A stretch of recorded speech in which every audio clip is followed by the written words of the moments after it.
je me trouve dans un texte, il y a certains textes où on se trouve complètement effrayé par rapport à notre incapacité de traiter certains sujets dans la parole de Dieu à l'auteur de ce qu'ils ont. Nous sommes devant des versets qui ont les contenus essentiels, fondamentaux de l'Évangile. Si nous n'arrivons pas à comprendre ces paroles de Jésus, nous n'allons jamais comprendre l'Évangile. Et toujours, même quand il s'agit de très peu de versets, c'est ça. Des fois, la Bible, dans cette manière inspirée qu'elle a, cette capacité incroyable qu'elle a, elle a la capacité de condenser dans peu de versets des vérités incroyables et profondes. Et voici que nous sommes devant un de ces textes-là qui vont résumer en fait tout l'Évangile, toute l'attente de l'univers, depuis la chute d'Adam et Ève jusqu'à la venue de Christ, tourne autour de ces moments. Et il faut nous rappeler aussi le contexte là, à nouveau. Voici les disciples dans les foires, dans leur crainte, dans leur peur, quand ils sont en train de suivre le Christ. Et voici que le Christ, il va, d'une certaine manière, comme nous allons voir, il va prêcher l'Évangile. Il ne va pas cacher la vérité. Et ce qu'on va trouver dans ce texte, en fait, c'est une vérité qui devrait s'appliquer à la vie de nous tous qui voulons suivre le Christ. Dans un certain sens, de décider de suivre le Christ, c'est d'ajouter davantage des défis, des challenges, des renoncements, des persécutions à nos vies. Dans un certain sens, même si plusieurs veulent présenter la vérité par la moitié, qui est les promesses de l'Évangile, et tromper les personnes par là, sans qu'elles comprennent vraiment quelle est notre condition et quelle était vraiment la souffrance de Christ. La vérité, c'est que quand nous nous sommes convertis, mon pasteur il avait l'habitude de dire ça, Dieu ne nous donne pas un pyjama, il nous donne une armure. Et dans un certain sens, nos vies elles vont devenir beaucoup plus difficiles dans cette réalité, dans ces côtés-ci de la vie. Et à nouveau, c'est ça que Jésus est en train de préparer. Il a toujours parlé de l'importance de mesurer les coûts, de les suivre. Si nous ne mesurons pas les coûts de les suivre, nous n'avons pas encore compris l'Évangile. Le contexte, c'est un contexte où Jésus s'approche de sa mort. Et Jésus, il commence à enseigner les disciples avec encore plus d'emphase sur les contrastes entre les faux dieux et les vrais dieux. Et cela va se passer dans un environnement où il utilise des enseignements par ses paroles, mais aussi des événements où il va casser avec la façon assez astuce de la religion et des faux dieux, quelque part déviés de la vérité. Donc les leaders religieux, déjà, qui voulaient repousser ces femmes à n'importe quel prix, à n'importe quelle raison, et Jésus présente les paramètres de la vraie foi, et à partir de là, même les disciples disent, si c'est comme ça, qui peut se marier? Il n'y a pas d'avantage de se marier. Ensuite, on voit la façon dont Jésus va reprocher les disciples quand ils veulent se sentir quelque part plus importants que ceux qui ne sont pas auprès de Christ. Et par là, Jésus va les rappeler qu'ils ne sont rien, ils sont que des enfants. Donc, il ne faut pas empêcher les enfants de venir à moi, car vous êtes comme des enfants. Vous n'ayez aucune importance de vous-même. À nouveau, la religion est des faux dieux cassés par Jésus et par contraste. Et directement avant ces passages-là, nous avons vu quelqu'un qui était tenu comme une référence dans la religion, un jeune riche qui était un officiel de la synagogue, qui avait de l'argent et qui n'a pas trouvé vraiment le salut. Jésus lui a mis un test spécifique pour dire si ton Dieu est l'argent, il n'y a pas comment servir à l'argent et à moi en même temps. Et cet homme-là a trouvé dans la pratique l'impossibilité de sa foi. Il était attaché à un faux Dieu. Et d'habitude, les faux dieux, ils veulent oublier ou cacher quelque part une partie de la vérité que nous n'aimons pas écouter. C'est pour ça qu'aujourd'hui, plusieurs églises utilisent les stratégies d'être en harmonie, en syntonie avec la psychologie, par exemple, d'aujourd'hui, en général, qui veut plutôt nous cacher nos faiblesses, nous faire accepter nos faiblesses et plutôt nous concentrer dans nos droits d'être heureux, à la recherche d'être heureux sans considérer notre condition. Et des fois, les églises présentent les êtres humains comme s'ils étaient juste un petit peu malheureux et tout ce qu'il faut, c'est d'être un peu plus heureux. Et la monnaie qu'ils vont utiliser pour motiver les personnes à s'approcher des dieux, c'est la monnaie des faux dieux, soit encore plus d'argent, encore plus des joies, un mariage parfait, etc., etc.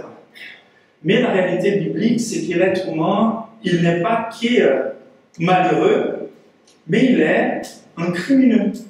Un crimineux qui est sous un jugement devant Dieu, et un jour il doit régler ses comptes avec Dieu. Et c'est dans ce contexte-là que Jésus, pour montrer davantage le fait qu'il est le vrai Dieu, il ne va pas du tout cacher cette réalité à ses disciples. Donc, la façon de Jésus de traiter la peur de ses disciples, et c'est ça qui nous étonne dans ce texte, c'est une façon quelque part surprenante pour nous et incroyable, mais c'est la seule manière efficace de traiter nos peurs. Bon, je sais que des fois, on est devant des circonstances où il nous faut choisir. Soit on va suivre vraiment le Christ, soit on va lui abandonner. Mais pour suivre le Christ, il y aura certains défis, certains challenges. Et des fois, on a de la peur. Ok? Des fois, nous sommes craigneux par rapport à cette décision envers le Christ, envers suivre le Christ. Et si nous sommes dans une situation comme celle-là, il faut considérer ces textes car ils nous apportent des grands encouragements. Ces textes, ils nous laissent deux grandes leçons. D'un côté, le fait que les disciples suivaient le Christ même dans la peur. Donc les vrais disciples, ils ont continué à suivre le Christ malgré leur peur. Et ces textes nous montrent aussi la façon incroyable et surprenante de Jésus de traiter parfaitement tous nos peurs. Et ce sont ces deux emphases-là qu'on va considérer ensemble dans ces textes. Ok? Nous devons, ça c'est la vérité centrale du texte, nous devons suivre le Christ malgré les fois, car il est le seul capable de régler parfaitement nos peurs. Les paramètres laissés par les disciples, c'est un paramètre de les suivre malgré la peur. Ça veut dire, même avant que Jésus vienne traiter leur peur de façon plus spécifique, même avant cela, ils ont décidé de continuer à les suivre.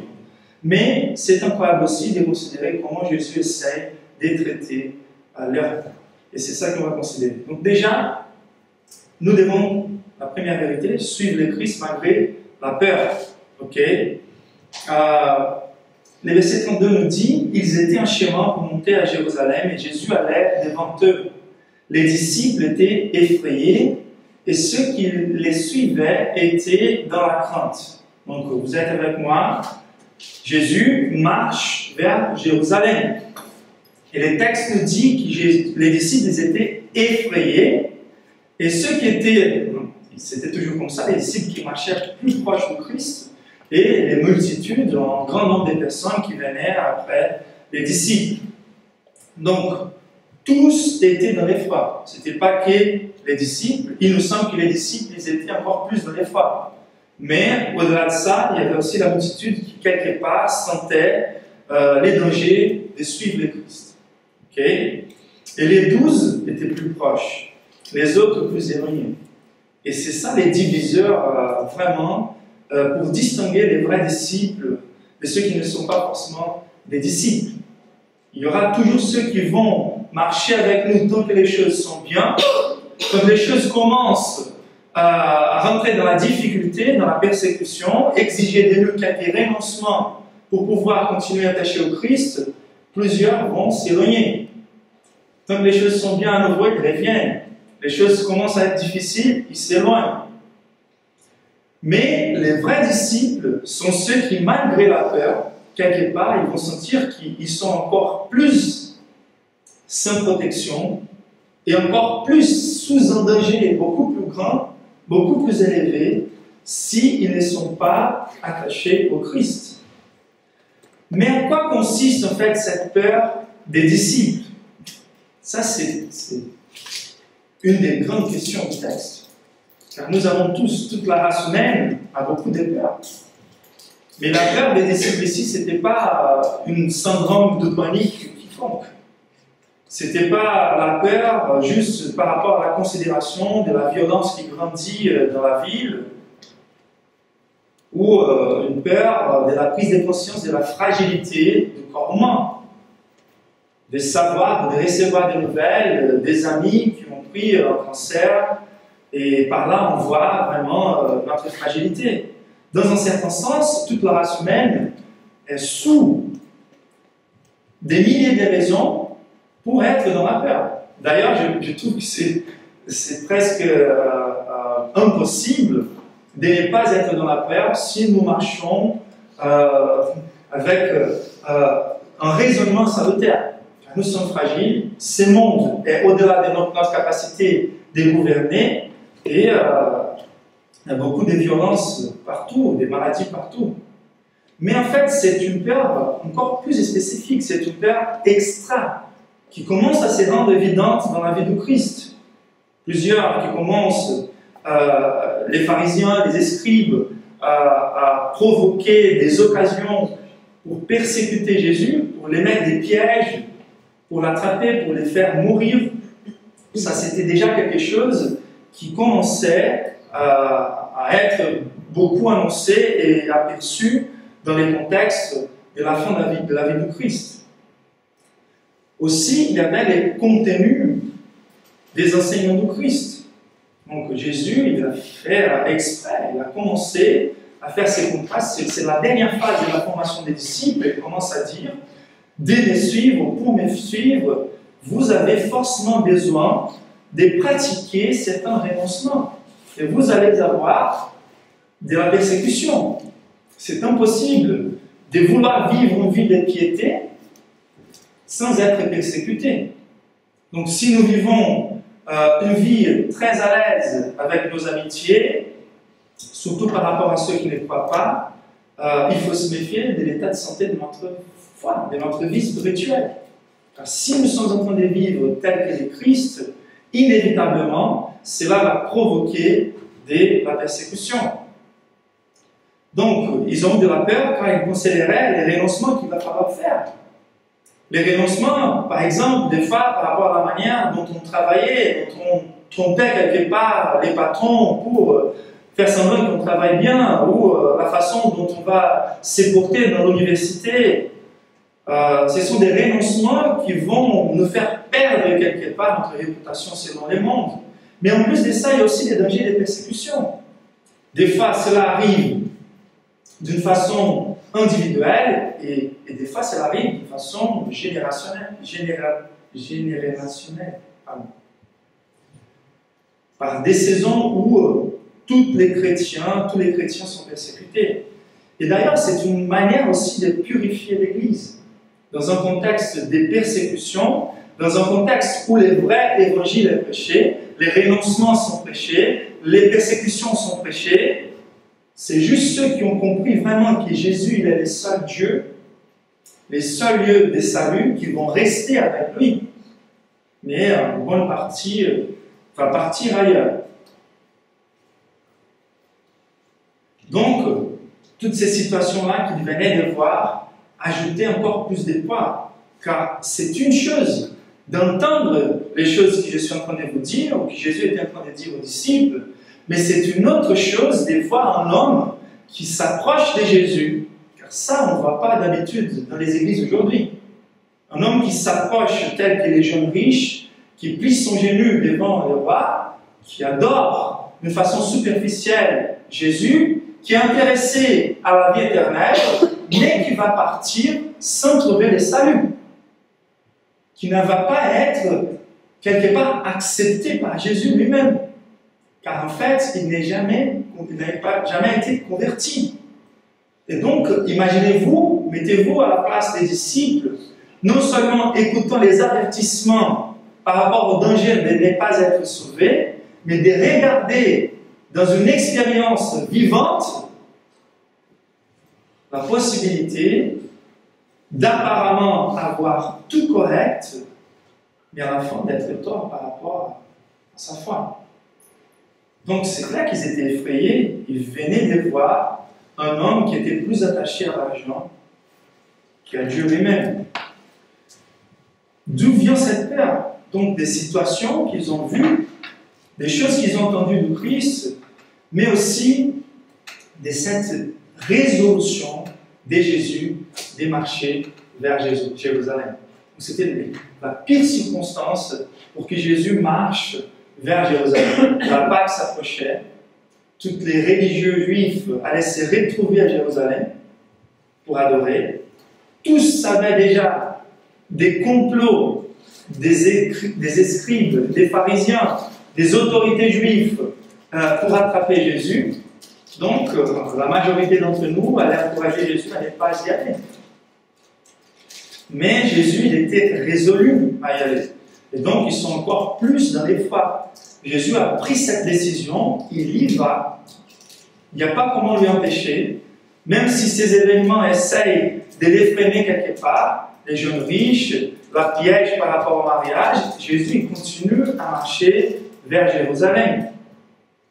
Et voilà que la façon dont Jésus va toucher à nouveau au sujet de sa souffrance, de sa mort, cela va aussi confirmer davantage que la peur des disciples était attachée à la peur de souffrir avec Jésus. La peur que Jésus souffre, bien sûr, mais la peur d'en étant attaché à l'image de Christ, en étant attaché à Jésus lui-même, en étant en train de suivre la cause de Christ, souffrir avec lui, être persécuté avec lui.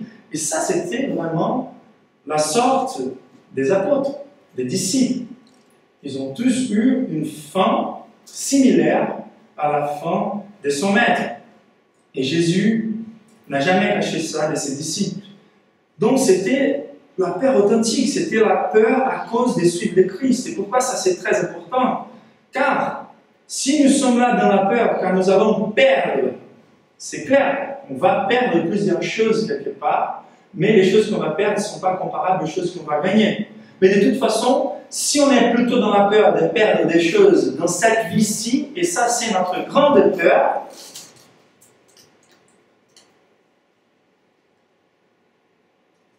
par là nous montrons que nous sommes encore plus attachés aux choses que Jésus peut nous donner qu'attachés à Jésus lui-même, ou à l'évangile, ou à sa cause. Donc la peur des disciples ne devrait pas être forcément la peur de pratiquer les renoncements. Car ils ont dit, on a laissé toutes ces choses en arrière. On a pratiqué ces renoncements quand il était nécessaire. Donc ce n'est pas la peur de perdre des petits dieux dans ces mondes-là. Des fois, et sûrement, nous allons vraiment nous dépouiller de nos petits dieux. Mais c'était une peur réelle, c'était une peur inévitable, c'était une peur qui comprenait la vie des disciples et qui va comprendre aussi la vie de tous les disciples de Christ. De devoir, plus tôt ou plus tard, renoncer certaines richesses, certains conforts dans ces mondes pour continuer à marcher dans la suite de Christ. Ceux qui sont appelés à suivre les maîtres sont appelés à suivre les maîtres dans toutes les circonstances. Et jusqu'à là, les disciples n'avaient pas beaucoup, quelque part, n'avaient pas reçu de Jésus lui-même un antidote qui soit suffisant pour régler cette peur dans leur cœur. Bien sûr, juste avant, Jésus avait dit, vous allez recevoir les centuples dans cette vie-ci et encore plus dans la vie éternelle, mais cela n'était pas quelque part suffisant. C'est intéressant. Même en considérant les conséquences ou les récompenses de suivre le Christ, ce n'était pas suffisant pour finir avec la peur des disciples. Mais c'est à partir de là que Jésus va nous apporter une manière encore plus surprenante de traiter la peur dans notre cœur. Donc, nous allons passer à cette manière incroyable de Jésus de traiter la peur des disciples. Et c'est surprenant. Mais déjà, je pense qu'il faut considérer dans nos cœurs, déjà, est-ce que vous avez peur de suivre le Christ? Moi, je me rappelle bien, quand j'ai vraiment compris l'Évangile, j'ai eu de la peur. Pour moi, c'était clair qu'il y avait certaines pratiques qu'il fallait laisser de côté. Il y avait une nouvelle manière de vivre pour afficher le fait que je l'ai su, que je suis un disciple de Jésus. Et que je ne pourrais pas me considérer un disciple si je ne me porte pas comme lui, il se porte, si je ne cherche pas les buts qu'il cherche. Donc j'ai vu qu'il fallait faire des renoncements pour sa cause. Mais il faut être assuré que nous sommes en train de faire des renoncements pour sa cause.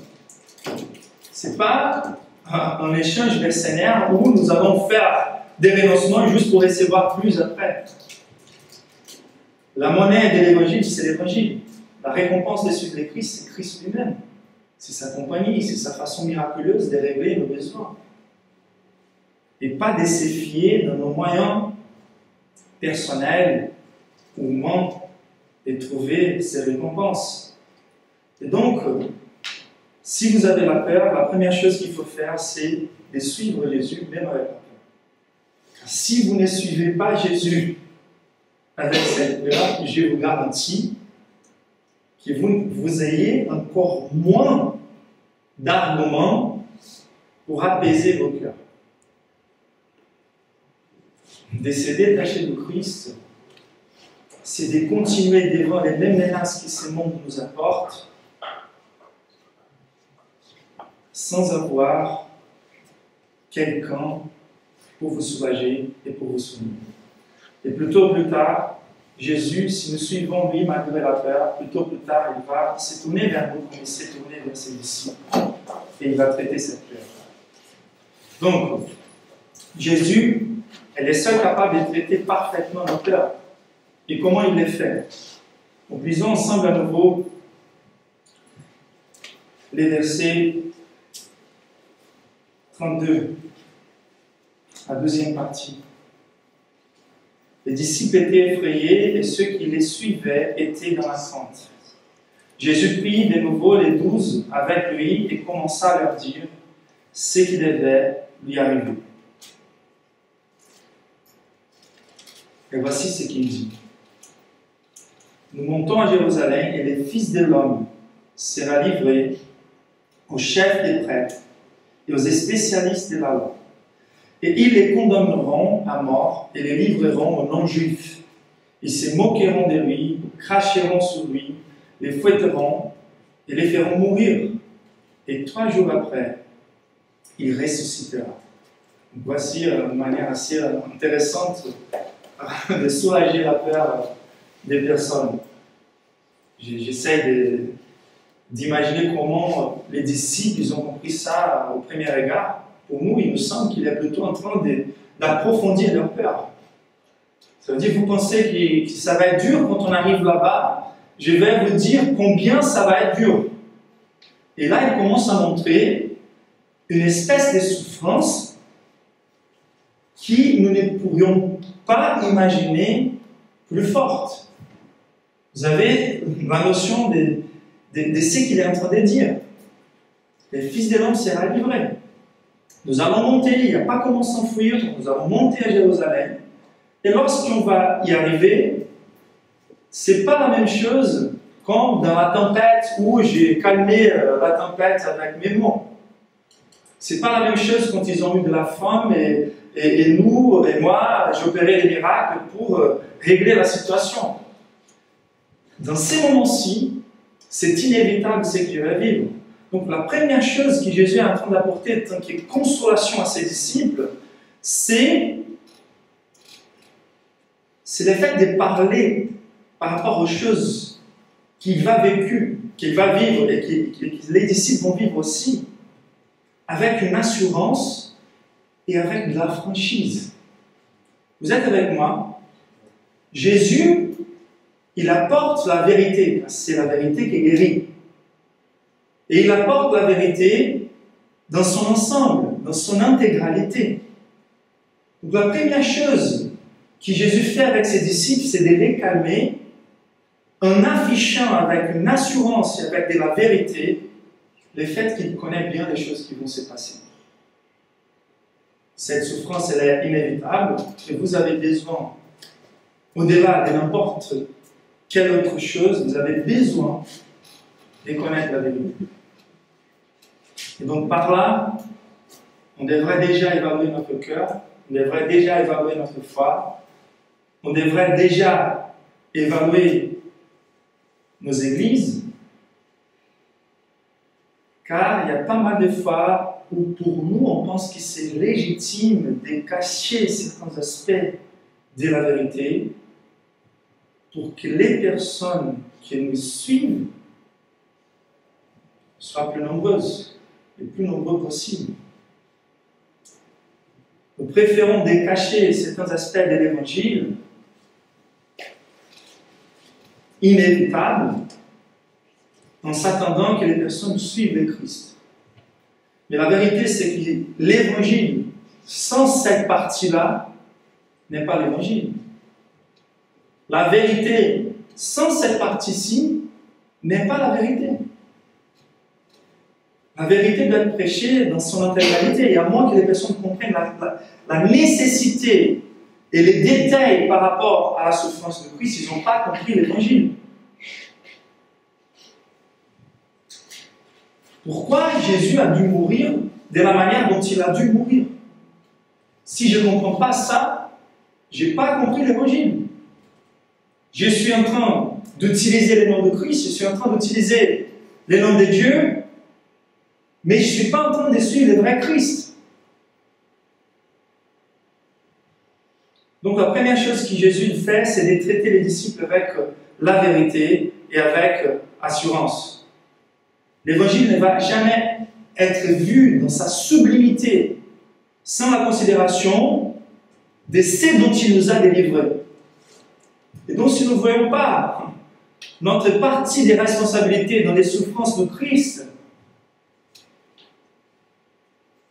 si nous ne voyons pas les poids des culpabilités que notre péché apporte à nous, nous n'allons jamais comprendre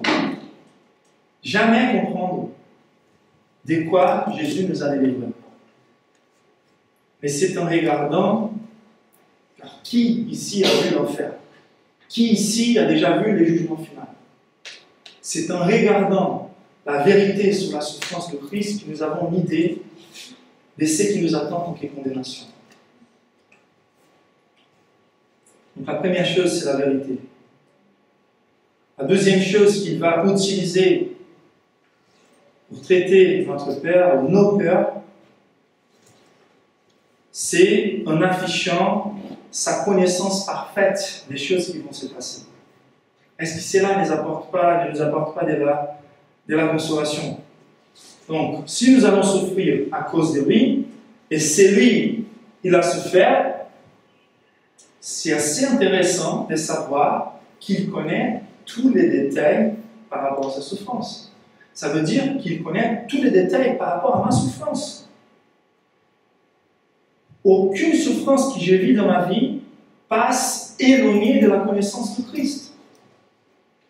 Si je suis son disciple, et surtout si je suis en train de souffrir à cause du fait que je le suis, c'est clair qu'aucun fils des cheveux de ma tête va tomber par terre sans qu'il sache, sans qu'il soit en train de gouverner. Et voilà la consolation du Christ quand il parle des petits détails par rapport à la connaissance qu'il a des choses qu'il va vivre. Mais une chose qui c'est incroyable pour nous de considérer dans cet aspect de la consolation, c'est de se demander d'où vient cette connaissance de Christ. C'est impossible d'avoir une connaissance si détaillée du futur. Vous pouvez faire les plannings que vous voulez et me dire qu'est-ce que vous allez faire, et difficilement, rarement, même si les choses dépendent que de vous pour se passer, difficilement ces choses vont se passer. Mais comment Jésus il a pu dire comment un certain groupe va les traiter, un autre groupe va les traiter, un de ses disciples va les traiter, D'où vient cette connaissance de Christ? Et c'est ça qui s'est étonnant en fait, en termes de consolation.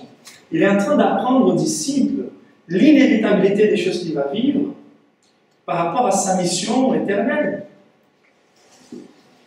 D'où vient cette connaissance? Ok, déjà les évidences des persécutions, mais ça c'est pas suffisant pour citer des détails.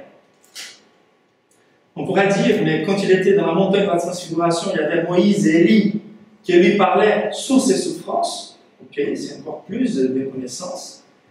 C'est sûr qu'il a appris par les Écritures, et c'est ça qui est incroyable par rapport aux Écritures.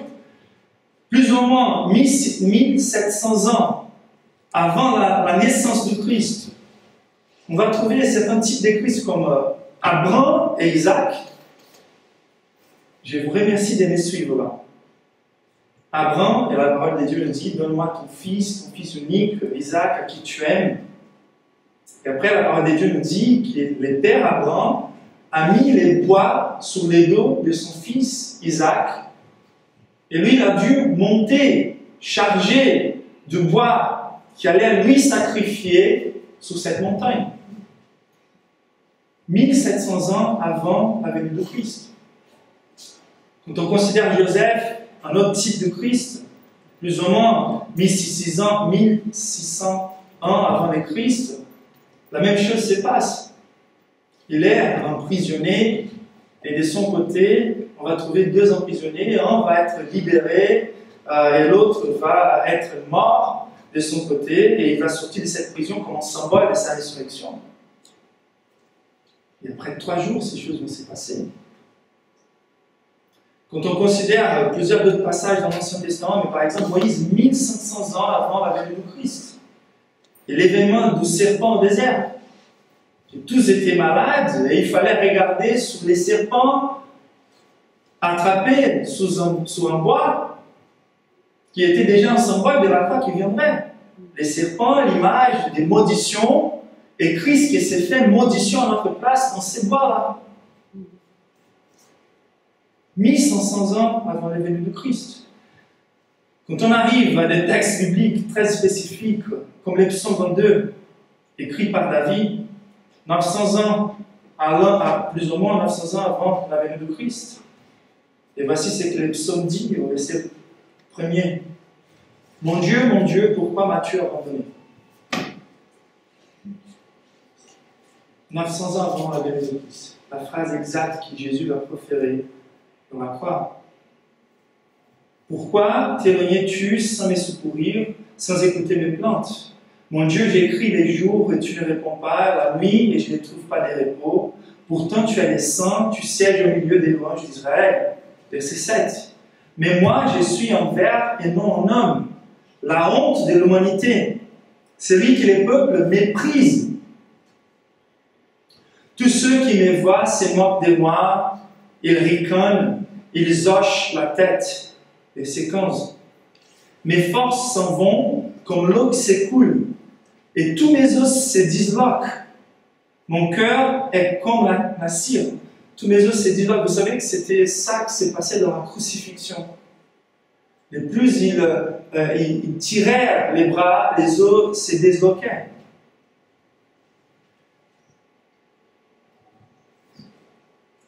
Ma force se dessèche comme l'argile, et ma langue s'attache à mon palais. Vous vous rappelez de la soif de Christ dans la croix. Tu m'es réduit à la poussière de la mort. Verset 17. Oui, des chiens m'environnent, une bande de scélérats ronde autour de moi. Ils ont percé mes mains et mes pieds. Je pourrais compter tous mes os. C'est clair, ces os n'étaient pas cassés. Eux, ils observent, ils me regardent, ils se partagent les vêtements, ils tirent au sort mon habit. Exactement de la même manière que c'est passé avec le Christ. Mais toi, Éternel, ne t'éloigne pas. Tu as qui est ma force. Viens vite à mon secours. Je vous invite à lire les chapitres 53 d'Ésaïe, plus ou moins 700 ans avant la venue de Christ. Et c'est incroyable les détails par rapport à la mort de Christ qu'on va trouver dans l'Ancien Testament. Je pourrais citer beaucoup plus de textes, mais je pense que ces textes-là sont suffisants pour nous montrer d'où vient cette source de connaissance de Jésus. Tant qu'homme quelque part, tant qu'un disciple de Dieu, tant que quelqu'un dévoué à la connaissance des Écritures, Jésus savait bien à partir des Écritures ce qui allait se passer avec lui. Mais plus que ça, il faut qu'on considère le fait qu'il est omniscient. C'est le même Jésus qui savait où se trouverait un poisson et qu'est-ce qu'il y avait dans sa bouche. C'est le même Jésus qui savait dire combien d'hommes une telle femme avait eu des relations et qui, les présents, n'étaient pas son mari. C'est le même Jésus qui savait où il y avait un anneau attaché et quelle serait la conversation entre ses disciples et les propriétaires de cet anneau. Donc, Jésus, il est Dieu. Et donc, il a la connaissance, c'est ça qu'on appelle l'omniscience, l'attribut divin que Jésus possédait après Dieu. Et en fait, le fait que Jésus a la omniscience par rapport à ses souffrances lui donne cette capacité de savoir en avance ce qui va se passer avec lui en termes de souffrances.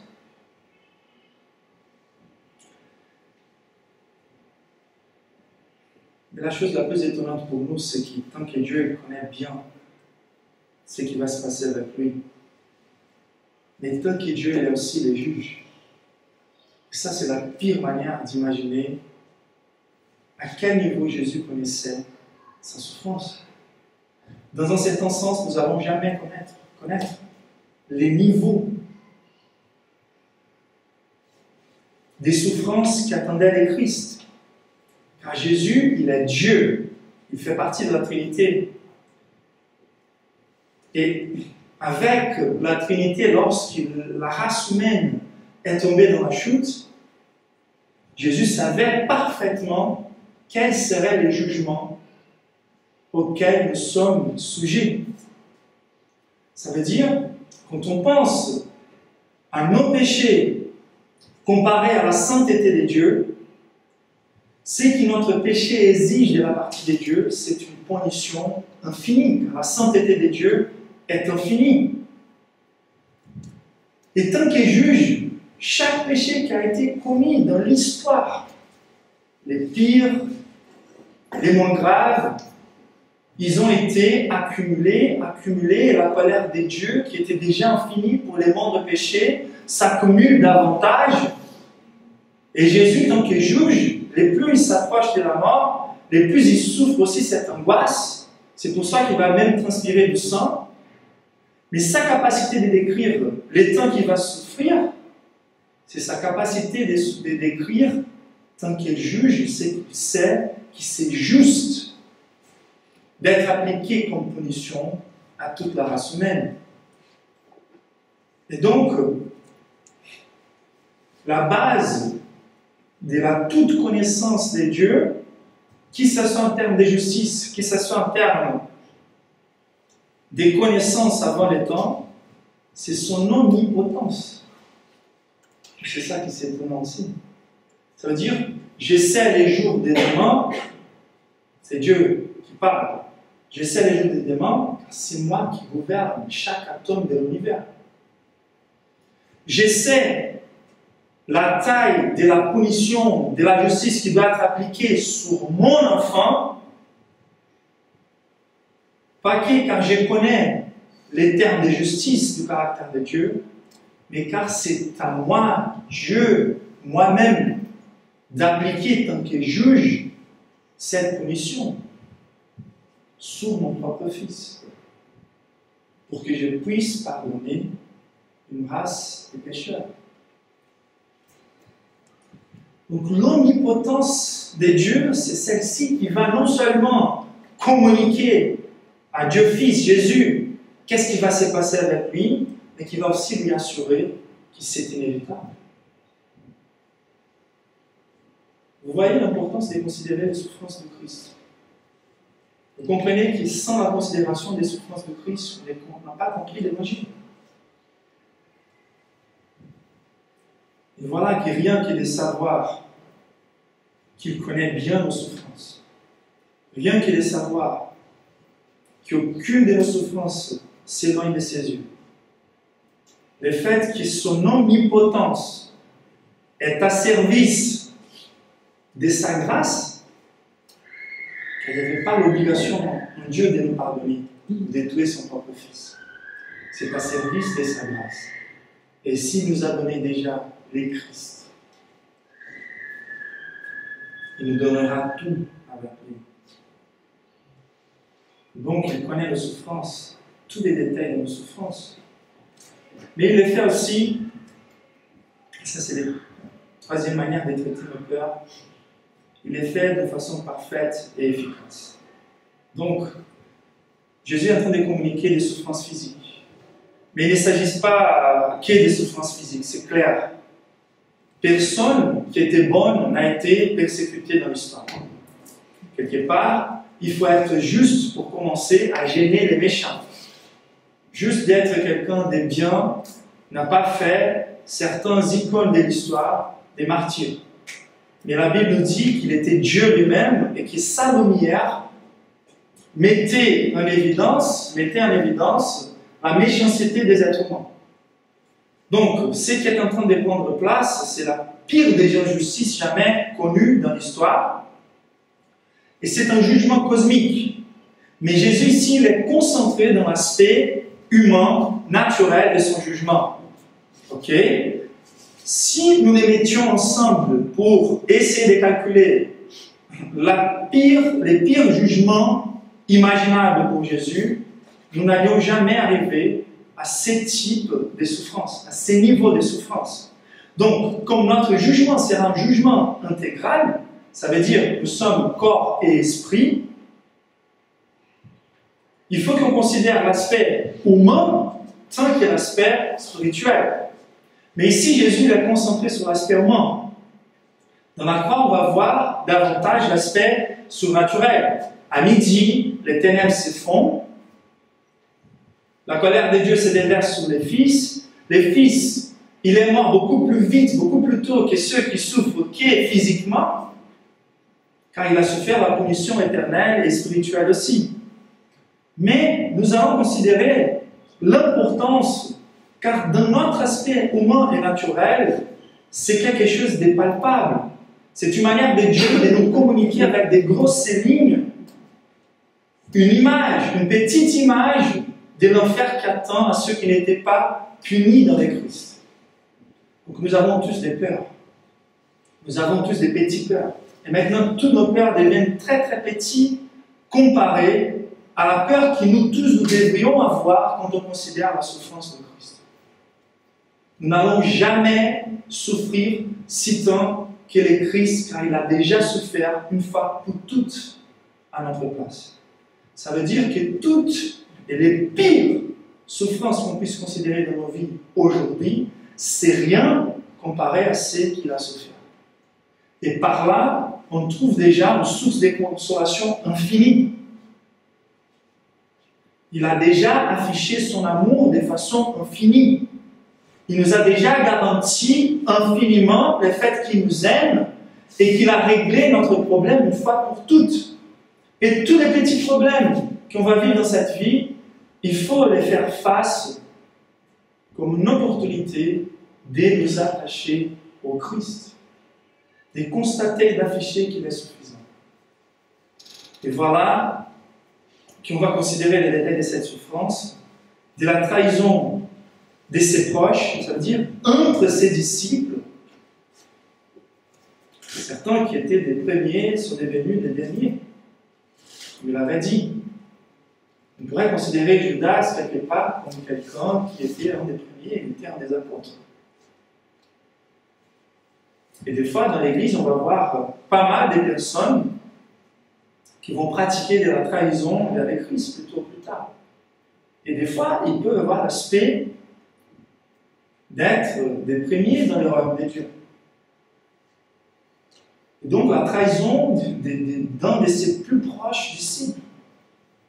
Il sera livré. Verset 33. Nous montons à Jérusalem et le Fils de l'homme sera livré. Ok?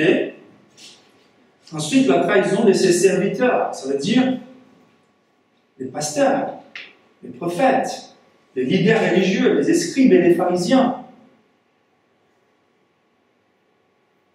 Judas va les livrer aux autorités religieuses, les chefs des prêtres et les spécialistes de la loi. Et ils les condamneront à mort. Et ça, c'est incroyable. La capacité des leaders religieux de condamner à mort l'auteur de la vie. Vous avez tué l'auteur de la vie. Dieu qui se permet de se laisser tuer par ses sacerdotes. Et d'habitude, les plus intéressés à tuer Dieu quelque part ou à cacher Dieu de personnes, ce sont des faux pasteurs, des faux prêtres. Ceux qui cachent la vérité, ceux qui cachent l'évangile et qui prêchent une autre sorte de l'évangile dans le nom de Christ.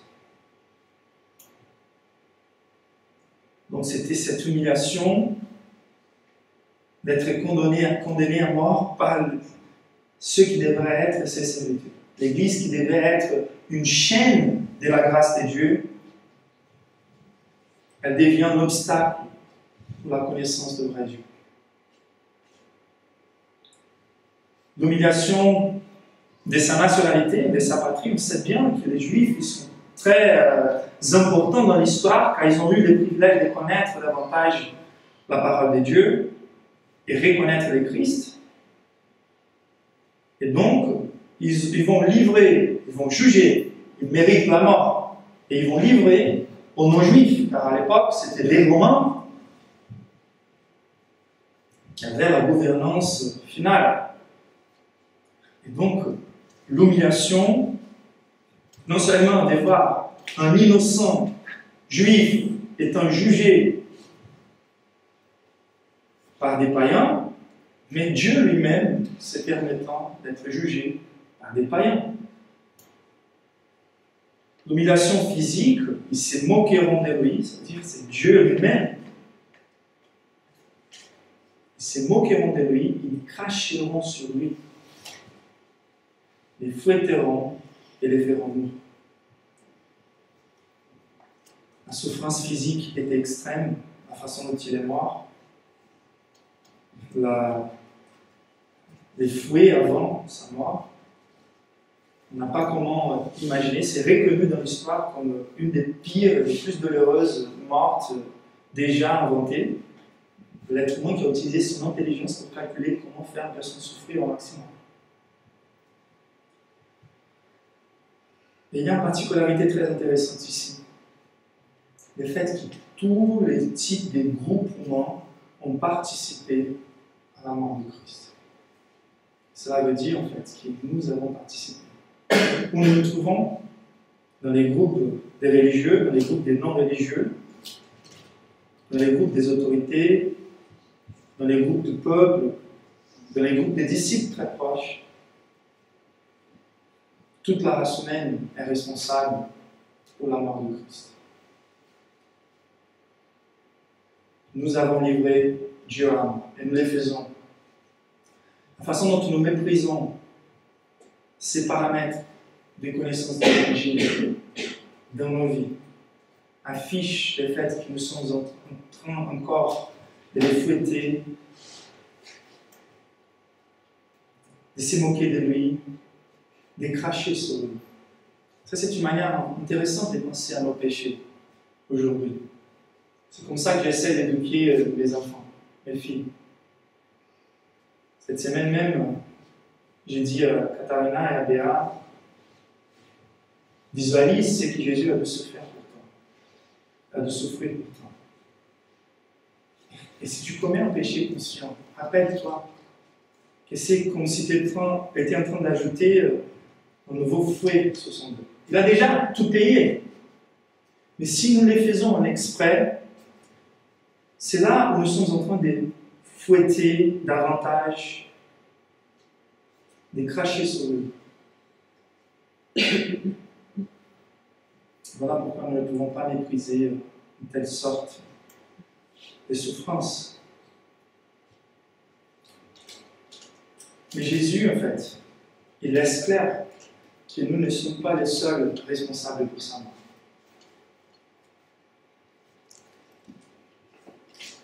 Dieu lui-même, l'enfant, il est le responsable pour la mort de Christ. Car il n'y avait pas besoin, en Dieu lui-même, il n'y avait pas nécessité, en Dieu lui-même, de nous pardonner, de nous sauver. Les besoins sur Dieu, les poids, les responsabilités de Dieu, c'est de pratiquer la justice contre les agents de péché. Et c'est ça que c'est intéressant dans les textes. Jésus dit, il commence la phrase en disant « Nous montons à Jérusalem ». Ça veut dire, même en sachant que toutes ces choses-là vont se passer, nous montons à Jérusalem. Même en sachant de tous les détails de sa souffrance, la pire des souffrances, la décision reste à Jésus, son obéissance à Dieu, l'accomplissement de sa mission, il est résolu à les faire. Par sa grâce, Jésus a décidé de nous sauver. Et c'est assez spirituel la connotation, car on disait toujours quand on parle vers Jérusalem, comme c'était une région plus haute, peu importe dans les cartes qu'on a aujourd'hui, quelle était la direction à partir de laquelle on va vers Jérusalem, mais on dit nous montons, car c'était plutôt une expression qui communiquait la pratique des sacrifices, d'adoration. Et Jésus, tant qu'il est disciple, tant qu'il est juif, obéissant, tant qu'il est celui qui est sous toute la loi, il faut qu'il accomplisse parfaitement toute la loi pour qu'il puisse nous représenter.